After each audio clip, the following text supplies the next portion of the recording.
So welcome back guys. So may check tayong mouse ngayon. This is the Attack Shark R1 in color red. So may tatlong kulay ito. Meron siyang white and meron din siyang black. This only cost around 800 to 900 pesos. Ililink ko sa baba kung gusto nyo i-check. Sa price na to, titingnan natin kung sulit ba or maganda ba tong mouse ito for you. But before anything else, pakita ko muna yung box sa inyo. This is the box niyan. Ayan. So, try mode siya. Meron siyang Bluetooth, meron din siyang 2.4 wireless mode. At syempre, meron din siyang Type-C na wired mode. So, ito yung box niya. Very simple. Yung features niya nasa likod. Ayan. Meron siyang 800 to 18,000 dpi na adjustable. Tapos, rechargeable siya. Tapos, meron siyang software. Papakita ko sa inyo yan mamaya.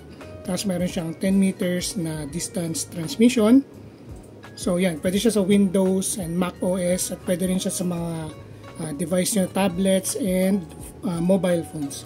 So yan, ano ba kasama dito sa box? So ito yung nilabas ko. Kasama niya is yung braided na Type-C cable.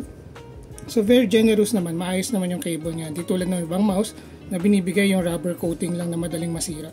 This one is may quality tong Type-C cable na to.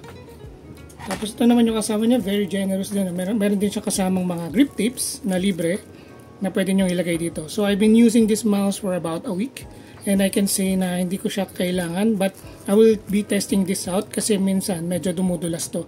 Lalo na if you're into competitive gaming, I would highly suggest na idikit nyo yung grip tape. At ito naman yung next is yung manual na kasama. So ito lang yung kasama niya sa package. So let's proceed with the mouse itself. This is the Attack Shark R1. So meron siyang black and white as I said before. Kung mapapansin nyo, para siyang may kamukha, no? Yung Death Adder ng Razer, yung V3 Pro, or yung meron din siya yung V2X ng Razer, medyo may hawig sila. Ergonomic design, hindi siya ambidextrous, so if you're right-handed, this is good for you. So ako is mainly used for FPS games, lalong-lalo na. I prefer na medyo ergonomic yung design ng aking mouse. So yun, as first impression ko is yung coating and yung itsura niya, no? Pagka-paint. The paint is quite good for the price. No? I will not complain regarding that kasi sa tingin ko yung paint job nito is maayos naman. Pantay naman. So, yan. So, kung makikita nyo, medyo mataas yung gitna niya. Medyo may pagka-front heavy lang siya. No? So, medyo may kabigatan yung harap niya. If that is your concern, medyo mahirapan kayo gumamit dito kasi medyo mahirap yung balance niya nasa harap. But for me, okay lang siya, no? Hindi siya nagiging hindrance sa akin paggamit. So sa ilalim naman niya, meron siyang, hindi ko pa natanggal to, no? Yung mga blue. So kailangan niyo tanggalin yan. Yung blue na yan para mas maging smooth yung yung experience. Marami nakakalimot niyan. So ito meron siyang switch so gamit ko siya ng 2.4 wireless gaming mode. Tapos meron siyang off sa gitna at meron siyang Bluetooth mode sa baba. Ito yung sensor niya sa baba. So tanggalin muna natin tong mga blue na stickers na to sa ilalim. So yan. So ito sa gitna, this is powered by PAW3311. So hindi siya yung mga latest ngayon na for gaming purpose na PAW na 3395. So yan. So far naman, di naman ako masyadong competitive sa mga gaming. So hindi ko masyado iniintindi yung mga sensor na yan. So far naman sa paggamit ko, slight gaming lang naman. I think it's very accurate. Given the price, hindi na ako magko-complain doon.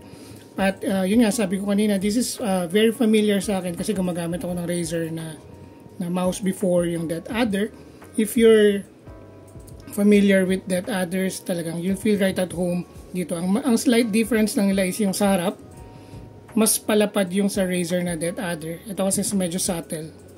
Medyo mas manipis siya dito.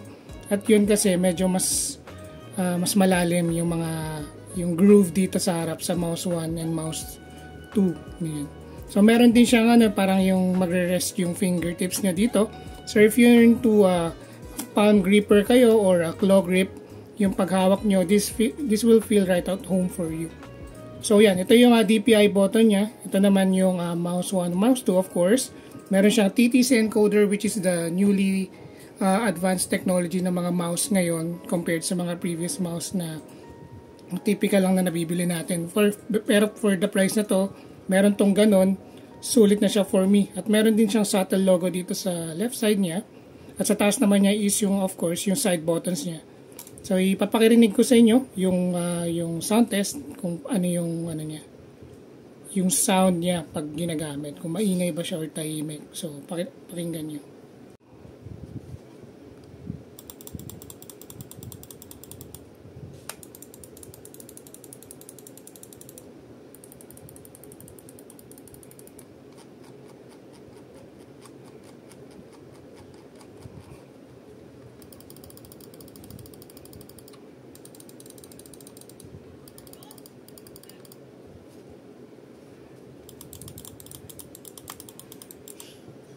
So yun, na-check niya. Very crisp yung sound, very light yung feel niya. I think this one uses 1-0 switches, which is good for gusto niyo yung light switches. Pero mas light pa rin yung mga Razers na yung gamit ng switch na sa Razer. No? This one is light din pero hindi ganun ka-light. But for me, it's very okay for overall feel nitong mouse na to. Sa presyong 800 to 900, sulit siya sa feel, sa features. Check natin yung software ngayon. So, check natin software on what we can see and what we can do more for this mouse. So, let's check it out. So, this is the software ng Attack Shark.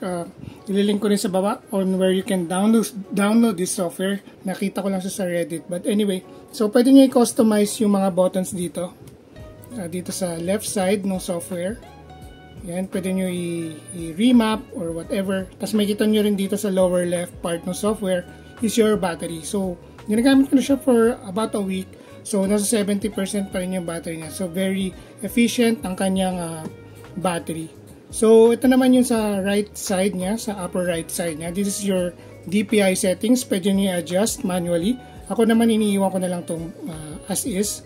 At ito naman sa baba niya is yung polling rate settings nyo. So, I suggest na iwan nyo na lang sa 1,000 yan to get your maximum na performance no sa mouse nyo. So yun, meron din siyang key response time at pwede nyo rin yan babaan hanggang 4 milliseconds. So yan, so maglo-load siya pag pinalitan nyo.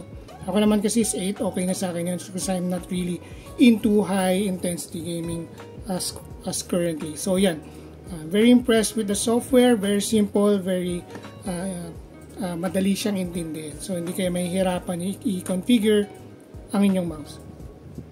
So right now we'll be testing out this mouse using this website na pwede nyo i-test yung accuracy ng mouse nyo. So I'm using 1600 DPI. So let's play this short game.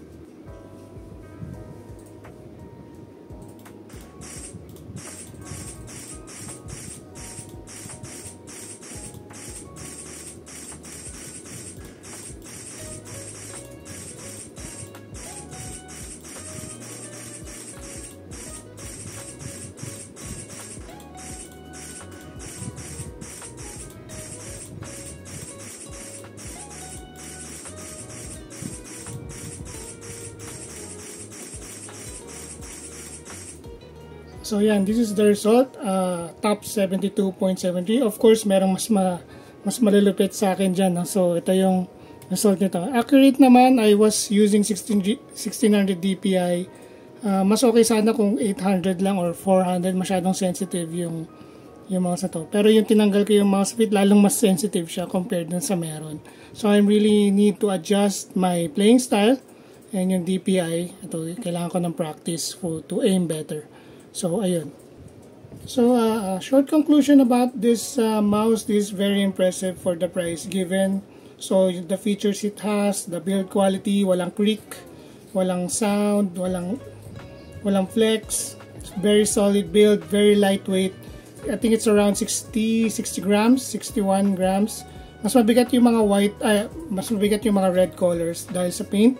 So, the white and the black, I think it's around 59 grams. This I think around 61, 62 grams. So yan, very minimal differences, hindi nyo na mapapansin yan. So far, I'm really impressed by the performance of this mouse. Hopefully, nakatulong ako sa inyo sa pag-decide. If you really want a cheap, good mouse, this one is my top 3, the mouse in the market. So, I'm really impressed by this one. So, this is Attack Shark R1. Maraming mouse si Attack Shark na nilabas na pwede nyo rin i-check. So, lahat yan ililink ko sa baba. So thank you guys for watching and I'll see you guys in my next video.